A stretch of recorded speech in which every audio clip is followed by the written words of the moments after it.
ये तस्वीरें अहमदाबाद से बैतूल नेशनल हाईवे की हैं।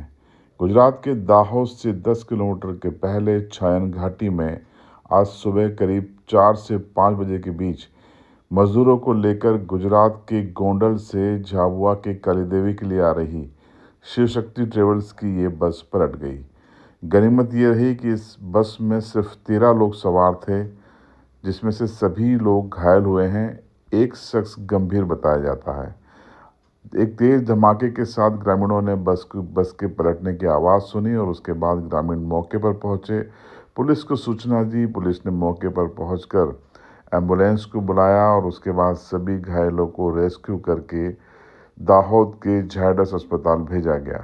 पुलिस ने ट्रैफिक को भी सुचारू करवाया। मौके पर पुलिस की मौजूदगी की तस्वीरें आप देख सकते हैं। एम्बुलेंस झायडस अस्पताल में घायलों को लेकर पहुंची, जहां उनका उपचार शुरू किया गया। बताया जाता है कि एक मजदूर ऐसा है जो गंभीर रूप से घायल है, जिसके सिर और पैर में चोटें हैं। बाकी साधारण चोटें लगी हैं। सभी लोग खतरे से बाहर बताए जाते हैं।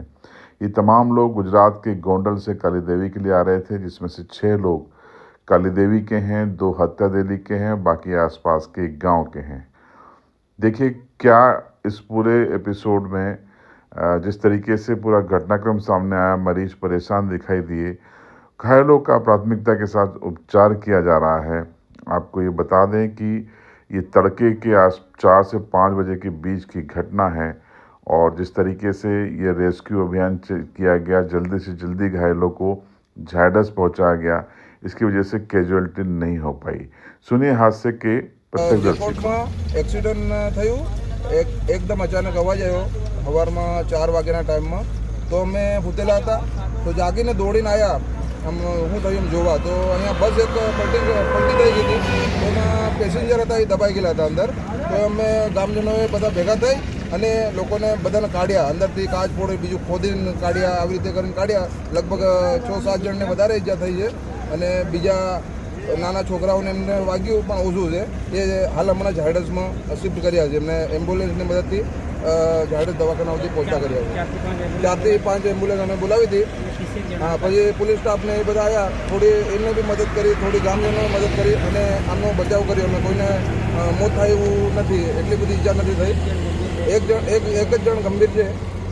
હા, એક દબાઈ ગયેલો, એ ભાઈ એક ગંભીર છે, એને થોડું માથાના ભાગમાં ને પગના ભાગમાં વધારે વાગેલું છે, પણ તો બી અમે એને ખોદીને કાઢ્યો, એટલે બચાવવાનો પ્રયત્ન અમે પૂરો કર્યો। એટલે ભણતા સુધી એ ભાઈને બી બચી જાય એવી અમે આશા રાખી છીએ।